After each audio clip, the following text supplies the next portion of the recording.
महाराष्ट्र की राजनीति में बहुत कुछ उथल-पुथल चल रहा है, लेकिन कांग्रेस ने एक नई यात्रा की शुरुआत की है।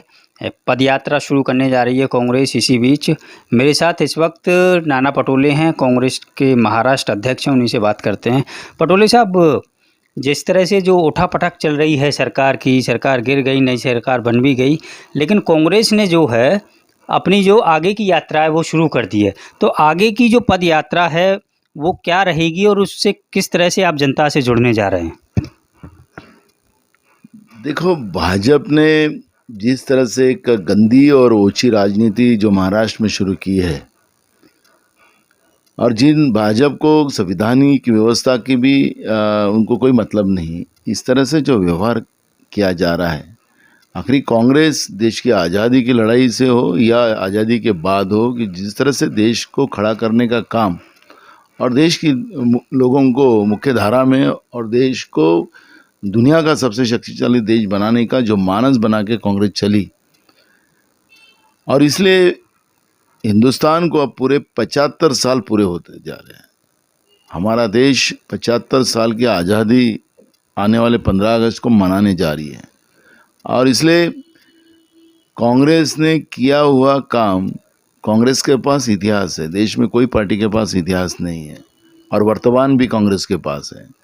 तो हम ये गौरवशाली इतिहास जनता तक पहुंचाने का एक संकल्प हमारी नेता सोनिया गांधी जी ने किया है। पूरे देश में ये यात्रा चलेगी, 75 किलोमीटर हर जिले में, क्योंकि 75 साल के आज़ादी का उत्सव मना रहे, तो 75 किलोमीटर हर डिस्ट्रिक्ट में, हर तालुका में कांग्रेस के कार्यकर्ता और सामान्य जनता भी इसमें शामिल होगी, और कांग्रेस का गौरवपूर्व इतिहास इसमें बताया जाएगा। और अभी की जो सरकार है केंद्र की, जिनका इस आज़ादी की लड़ाई से कोई संबंध कभी भी नहीं रहा, देश की संवैधानिक व्यवस्था से कभी संबंध नहीं रहा, देश बेचकर देश चलाने वालों के बारे में जनता में सच बताने का काम इस पदयात्रा में, इस गौरवशाली यात्रा में हम करेंगे।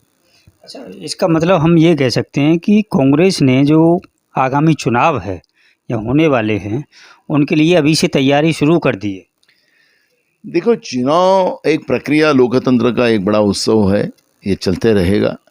लेकिन आज देश का संविधान और देश की देशी हमारा हिंदुस्तान ही आज पूरे प्रॉब्लम में आ चुका है, क्योंकि जिस तरह से हम देखते हैं कि हमारे बाजू में ही जो देश है श्रीलंका, उसकी जो स्थिति बनी, वो स्थिति हमारे देश के बनने का काम शुरू हो चुका है।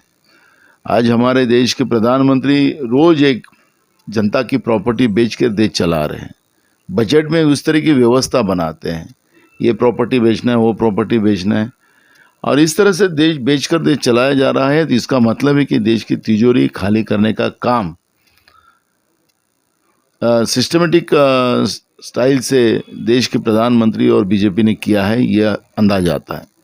उनका ही एक मित्र जो 2014 में वो दुनिया का कुछ 80 या 85 क्रमांक में उनका अमीरी में उसका नंबर लगता था, वो अब दुनिया का चौथे क्रमांक पे आ गया। मैं आज ही एक उनके मित्रों के बारे में पढ़ रहा था, तो अब स्टेट बैंक ऑफ इंडिया से 14,000 करोड़ का कर्जा वो लेने जा रहा है, जो चौथे क्रमांक का अमीर बना है। और कई बैंकों को, क्योंकि इंदिरा जी ने उस समय में, मैं इसलिए बैंकों का इशू निकाला कि इंदिरा जी ने जब बैंकों का राष्ट्रीयकरण किया था, और इन लोगों ने बैंकों को राष्ट्रीयकरण खत्म करने की व्यवस्था कर रहा है, ये सब बैंकों को क्लब किया जा रहा है।